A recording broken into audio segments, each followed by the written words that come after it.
সিলেট শহর ও আশেপাশের এলাকায় বিদ্যুৎ প্রিপেইড মিটার রিচার্জে চরম ভোগান্তিতে পড়েছেন গ্রাহকরা। গতকাল থেকে সার্ভার ডাউন থাকায় কেউ মোবাইল ব্যাংকিং কিংবা দোকান থেকে রিচার্জ করতে পারছেন না। দোকানগুলিতে গেলে বলা হচ্ছে সার্ভার ডাউন। অনেকেই বিদ্যুৎ অফিসে যোগাযোগ করেও সঠিক সমাধান পাচ্ছেন না। আগে থেকে অবগতি করলে ভালো হইতো, এখন আমরা কিতা করতাম ঘরটা। আমি ইমার্জেন্সি উনছি নিয়েও শেষ, এই গরমের মাঝে আমার অসুস্থ বাচ্চা টাচ্চা লইয়া এই বিপদের মাঝে আছে।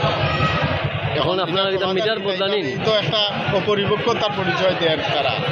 বরং কিছু গ্রাহক অভিযোগ করেছেন অফিস থেকে নতুন মিটার বসানোর পরামর্শ দেওয়া হচ্ছে, যা তাদের জন্য অযৌক্তিক ও বিভ্রান্তকর। একজন ব্যবসায়ী বলেন, বিদ্যুৎ বিভাগ একটি গুরুত্বপূর্ণ সেবা প্রতিষ্ঠান, অথচ কিছুদিন পরপরই তাদের সার্ভার ডাউন হয়ে পড়ে। এতে আমাদের ব্যবসা পরিচালনা করাই কঠিন হয়ে যাচ্ছে। শুধু ব্যবসায়ী নয়, সাধারণ নাগরিকরাও চরম দুর্ভোগে আছেন। বিদ্যুৎ উন্নয়ন বোর্ড সিলেট বিক্রয় ও বিতরণ বিভাগ 2 এর নির্বাহী প্রকৌশলী শামসী আরিফিন বলেন, আমি সার্ভার দেখাশোনা করি না, তাই এ বিষয়ে মন্তব্য করব না। তবে তিনি জানান, আগামী 2 দিনের মধ্যে সার্ভার চালু হতে পারে।